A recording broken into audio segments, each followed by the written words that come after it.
All right, everybody, welcome back to another episode of the Culturpathxc Experience. I'm your host, Reggie Chatman. As you can see, we are not in our normal studio, and I'm not with a normal guest. We got the founder and CEO, Reginald Chatman.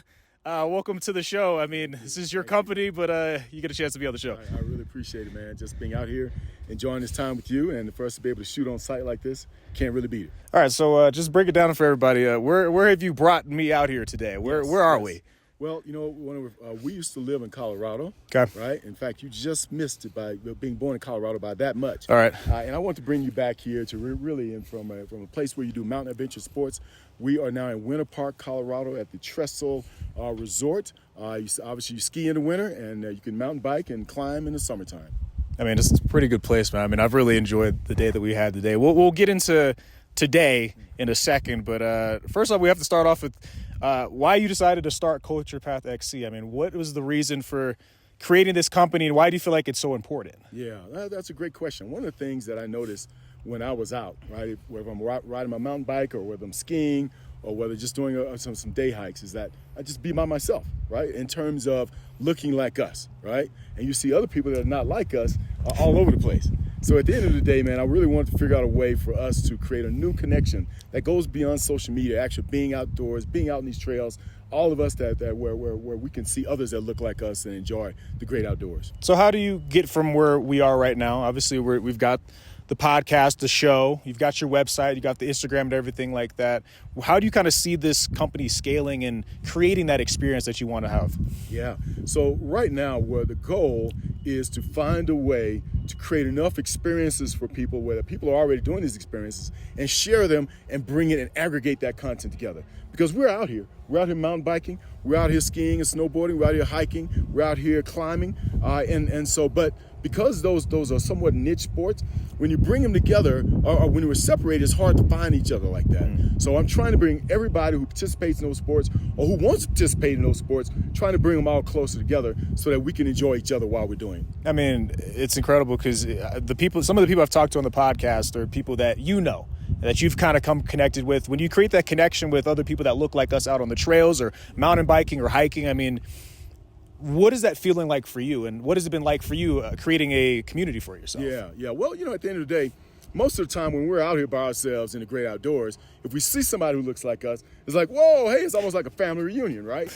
And so what I'm trying to do is create those experiences intentionally, not just by accident. So we're going to start, obviously, with creating a community online so we can all come together and share tips and tricks and learn and bring others into the great outdoors. And then later on, we're going to begin to have more experiences and tours where we intentionally set these things up. So we come together in the winter and the summer to do these great outdoor sports.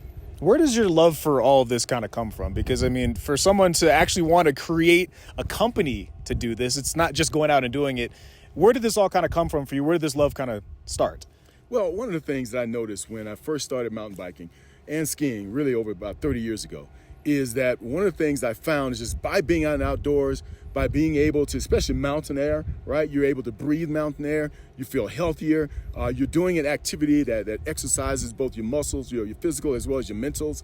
And I realized I came back super relaxed. So no matter what was going on in the world, whether it was some issues with family or some issues with work or some issues with any hobbies that you had or anything going on in your life, at the end of the day, when you get out in the great outdoors like this, especially when you're doing mountain adventure sports, the kinds of things that are challenging to your body, both physically and mentally, that I really developed a love for that kind of activity, and I really want others to experience that as well. Well, I mean, you grew up an athlete. Do you have some of that experience as well where you feel some of that competitiveness, like where you want to get better for yourself, even though you're really kind of just doing it alone? Yeah, absolutely. I found that I've tried different sports and different activities, et cetera. And I thought maybe one day, okay, maybe golf might be it. But I discovered that, golf's one of those things where you can't get better at, right? No. But mountain adventure sports, as an example, it stays with you as you age. You can continue to get better. You can continue to understand the different techniques, whether you're climbing or hiking or mountain biking or skiing, you can always continue to get better. And so that really differentiates itself from other sports where you either may not get better or with age, you're having to slow down so much you really can't enjoy it. Like I used to play basketball with a bunch of guys, right? And so we used to play ball all the time. But as we got older, those aches, those ankle giving out, all sorts of other problems that are happening, you really couldn't enjoy it as much. But mountain adventure sports, you can enjoy that for a lifetime and continue to get better at it. Well, let's go back to the beginning for you. You grew up in Coshada, Louisiana. It's very different than what it looks like out here. Absolutely. And for a lot of people, especially a long time ago, it felt like a lot of black folk especially, felt like only white people could do this sort of thing. It wasn't really our ministry. It's not something that we do. For you, where was the jumping off point where you decided, I'm going to really start getting into it? Was it when you moved to Colorado, or what was the point? When I moved to Colorado, and I said, we're going to try different things. We're going to try skiing. We're going to try snowboarding, introduce the kids to it, and then got into mountain biking again, both winter and summer. I realized, again, one of the things that is almost like a secret is that, once you sort of learn the basics of it, right? These sports can be expensive, but once you overcome that first hump to start it, especially in the summertime, like I said, you can be out on a mountain like this, right, and not actually have to pay anything. Yeah. Right. Now it turns out this winter park that we're at here, we ended up buying some lift tickets so we can essentially just do downhill all day. But 99% of the time, I'm out on trails and I'm climbing half the time and then coming downhill the rest of the time. So at the end of the day, we, black people in particular, we are funding these national parks, these local parks, these regional parks. And the fact that we're not out there taking advantage of something our tax dollars are paying for, that is really also one of the things that incented me. Like, we got to get out here. We got to enjoy this great outdoors. We are being taxed for something that we're not enjoying, and we're missing out.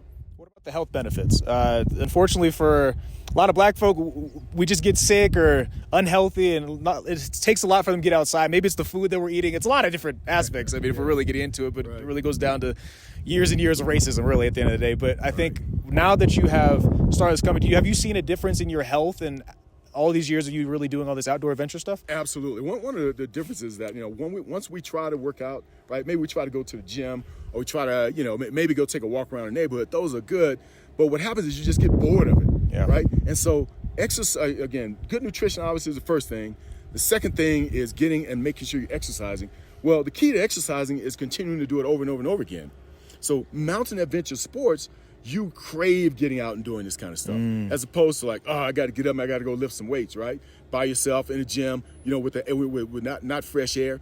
You get out here in the sunshine, fresh air, enjoying the weather, and being able to just experience nature as it was created versus being an artificial environment. You want to get out here and do this more often. And so that contributes to your ongoing health, and it challenges you even more to use all your muscles, again, both physically and mentally. And so that's why I encourage mountain adventure sports and getting outdoors versus just staying indoors and just hitting the weights. Well, let's talk about what we're doing here today. We're out here in Colorado, out on this massive hill. As you can see, the views are incredible. What kind of challenge has it been for you today? I mean, obviously we're out here, we're trying different things, we're going off of different jumps. I mean, what has it been like for you today out here? At the end of the day, I mean, if you were to come here in this wintertime, obviously they cover it with snow, and then you can ski or snowboard. But in the summertime, it opens things up for you because of the south of the wind allows you to do 10 more things than you might otherwise be able to do. And so what we've been able to do today is just really hit these trails very hard. We have over here what are called enduro downhill mountain bikes. These are not just your regular cross-country bikes. And so the key there is that, these have a lot more power in terms of how they allow you to be able to tackle these downhill mountains pretty easily, right? Now, you have to pay attention. You have to be focused. If you hit a rock or if you hit a jump too fast, you could easily fall and hurt yourself. But you know what? That's part of it. That gives you that adrenaline to say, I'm alive. No matter what age you are. Saying that I'm doing something that I'm enjoying. But you know what? At the end of the day, it could hurt you too. So you have to be careful. You have to be focused. And at the end of the day, that adrenaline rush is well worth it. Okay, so you're obviously taking shots at me here, man. We were just out on the trail. Yeah, I fell. I'm 27 years old, and I fell and I hurt myself. I got some bumps and bruises. But like you said, I feel alive. You know what I mean? That's just kind of part of it. You get more comfortable, it feels like, the more you're out here. But you did mention, like, the more comfortable you get, maybe the more dangerous it kind of be as well. Yeah, that's right. You know what? At the end of the day, mountain adventure sports involves a great degree of danger. You have to prepare yourself. You have to make sure that you're bringing the right equipment, that you have water, that you're hydrated, pre-hydrated before you can get up here. So it takes a lot of thought and effort and focus ahead of time, but when you do it, it's well worth it. Because again, that bit of danger takes us out of a stale office environment, or again, just working out in the gym or just walking around the neighborhood. Yeah. Getting out in nature, that extra adrenaline that you get from, living on the edge a little bit really is going to take you far, and has a great deal to agree with your mental ability to really tackle almost anything in the real world. I don't know if it's the same thing for you, but I know that when I go weightlift or I go out running and stuff like that, now that, we're not playing sports every single day, or we're not professional athletes, it feels like you need to find moments to use all of that time that we're using. I mean, we're going to the gym, right. Might as well use that strength, athleticism for something. Do you feel like this is another way that we can kind of do that? Yeah, that's a great point. In other words, I'm not saying don't continue going to the gym when you get a chance, obviously, because you're not able to just, drive a couple hours and get out to a space like this on a regular basis. But at the end of the day, right, when you are in a gym, or even if you're just doing some walking or some running, at the end of the day, knowing that you're going to be using muscles or using a degree of focus that you can then apply, right? What discourages people in particular when they're just working out in the gym is when they're doing stuff like, okay, I may or may not see results. I'm not sure what this helped me out. But this, you can actually apply it in real world right now. And right away. You take what you see in the gym, come out here, and if you've been working your quads and your abs and your core, you're using all of that when you're out here, because you're not exactly sure when a rock is going to move, and you're hiking and moving.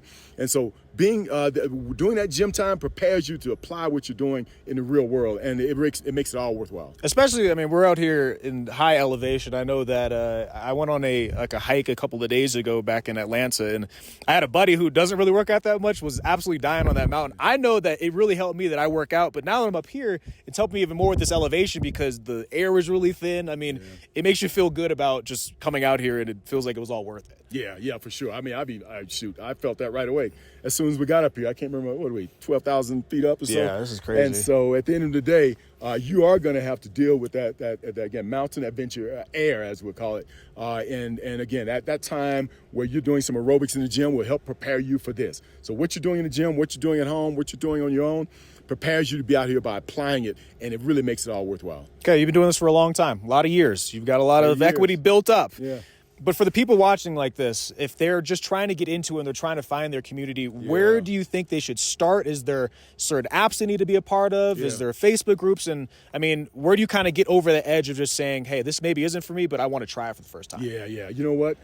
There are, well, first of all, of course, I'll have to say, if you follow Culturpathxc on Instagram or Twitter or YouTube, you'll find a great community. There are thousands of people that are following us now and are getting tips and tricks and understanding how it all works. But there are tons of us who look like us that are on all these social media accounts. Start following them. Start understanding where they're going. For example, there was somebody on our show a couple of weeks ago. This guy's going to go to Yosemite, right? Then he mentioned he's going to go to Yosemite in about 3 weeks, right? We found that out, and we're thinking, hey, maybe we might join him, right? Mm-hmm. So you watch the shows, you watch the posts, and then you just, DM them, reach out to people if there's somebody nearby, or even somebody that you find fascinating, especially if they're doing mountain climbing, if they're doing hiking, if they're mountain biking, if they're skiing. There are ski clubs, obviously. There are running clubs. There are hiking clubs. They're all over the place. All you have to do is start looking in one spot, follow that thread, and you'll be able to find it. And again, feel free to reach out to us directly, and we can also point you in the right direction, both nationally and locally. We can find some connections where you can find a way to get involved right away. You wouldn't believe just how many people are into this that look like us. I mean, it feels like, because we don't see it that often, that we're not there. But in reality, if you just do like a little bit of digging, you do like one search, you realize that there's these massive groups that do this. I mean, in Atlanta, you've got the Black Hiking Club. Like you said, you've got running clubs all over the place. I mean, that's the new rage right now. I mean, you just have to do one thing. But even if there isn't there, you can do the research to figure out yourself and start your own. Grab your buddies, go outside. Right. You know what I mean? I've been doing a real big push this year on my Instagram account of just getting outside and just trying different things and challenging yourself. I mean, so I think it's really important for a lot of people to do that as well. Yeah, for sure. Be the catalyst, right? Right. You can just start it yourself. Find two other people. At the end of the day, what makes this worthwhile, what makes this enjoyable is, again, let's stop doing this alone. Yeah. Like, stop just going by yourself hiking. Stop going skiing by yourself. And then for me, myself, I'm going to stop just going out on mountain bike trails all by myself. At the end of the day, find somebody to go with. Find some buddies. Find somebody. And you know what? Introduce them to it. You start, try a couple of different spots, bring somebody along. That person will tell somebody else. Next thing you know, you've got 20 people going out with you on regular occasions. Then what's going to happen? Then you're going to start traveling together. You're going to start traveling to Yosemite. You're going to start traveling out to Colorado. You're going to even travel to Arkansas. They got great mountain biking in Arkansas. I did that last year. So at the end of the day, that's really what it's all about. Create a community, join a community or create a community, and it's going to make it all worthwhile for you. Okay. I think going forward is, what do you see the future of your company looking like? Yeah. One of the things that the way we want to grow is we really want to be a company that really serves this community. We're looking to find ways of connecting all of the influencers out there, all the Black influencers in particular, that are already doing this, but bring them together, aggregate the power of our community all at once. And so if we're able to do that and share what's going on, that will provide a sense of community. It'll provide a sense of being able to connect with each other, and it will get more and more of us out. And so the more and more we do that, eventually Culture Path is going to be creating our own events and then bringing people out mountain biking, climbing, hiking, as well as skiing and snowboarding in the wintertime. And so we're going to begin to create an army of us who are going to be doing all those activities and enjoying all those benefits that we've been talking about so far. So that is the future of the company. What's the future for you personally? What are you trying to attack and do new? Yeah. You know what? At the end of the day, it's really about two things. I want to see more and more of us out on these trails, taking advantage of, as I mentioned before, we are paying for this. Yeah. Right? This is government land. Right? And so, that's a really good point, actually. Yeah, I mean, we're spending the money anyway. Our tax dollars. It's all free. It's all free. Yeah. Our tax dollars are going to all of this. So I want to see us. This feels almost like, another civil rights matter, that there are taxation going on and we're not taking advantage of it. That's number one. Number two, not only I want to see more people out here because, again, of the adrenaline it gives you, and it gives you an ability to exercise the muscles you are developing elsewhere, but it provides for us a great degree of mental health. Because when you get out here, again, with that extra amount of danger and adrenaline going on, you can't focus on what's going on back in the real world. At all. Right? And so that gives you peace and comfort, and it really brings down any stress levels that you may have that we may be dealing with just as Black people. It doesn't have to have anything to do with family, have anything to do with work or other things. Just being Black is enough stress on a regular basis. But you come out here like this and you forget all of that. And so that's really what I want to do personally. And that's my mission around the world. Has there been a moment today or in the past where you've lost that focus? You realize very quickly, like, hey, I need to kind of refocus here because this is kind of wild. Absolutely. I had been focused, and I was telling you, hey, listen, don't think about what's going on at work. Don't think about what's going on at home. Forget that. Stay focused on this trail because of any little blip. So I'm going around a curve one time, and I'm thinking to myself, you know what? I want to make sure that my water bottle is on the cage right. I was thinking I thought it might have been slipping. And I looked down for a split second to look at that and came across a berm, and I'm almost in it. And then I almost went off the edge there. Yeah. So at the end of the day, that just teaches you, man, you got to stay focused when you're out here. You're not in the gym on a stationary bike where you can be reading and checking Instagram. You got to be focused and paying attention every minute. And so that creates that adrenaline for you, and that creates that mental clarity all around for you. All right, before we go, I got to ask the regular journalism question here. It's always, is there anything that I didn't ask you that you thought I might ask you about that you want to tell the people? You know what? I thought you were going to ask me, why didn't I get you involved sooner? Well, see, I'm in this thing. I really enjoy it. I mean, right. like we've been around doing this sort of stuff for so long. I mean, I feel like people are like, oh, do you know how to ski or snowboard? Feel like I've been doing it for my entire life because of you getting me out and doing it when I was really, really young. So, I mean, I can't even ask you, why didn't you get me into it sooner? Because I feel like I've always been doing it. Yeah. I mean, obviously we got all of you involved in the winter side, right? Skiing and snowboarding very early on, even before you were 8 years old. But the mountain on the summertime, where you can do hiking, climbing, trekking, and mountain biking, I wish I had done that sooner.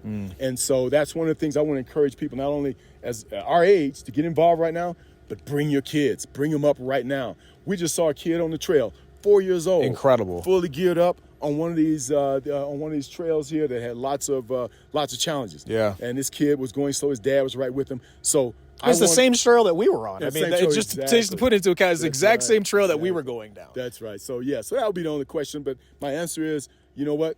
My answer is now to the future. Right? I got you guys involved in winter sports. Wish I'd done it with summer sports, but you can do the same thing now. As you get people involved in all the sports, mountain adventure sports creates that adrenaline for you, creates a sense of health, and we get to take advantage of something as black people that we've been missing out on. And believe me, we've been missing out on this. And I want to make sure that we change that and that we're out here in numbers.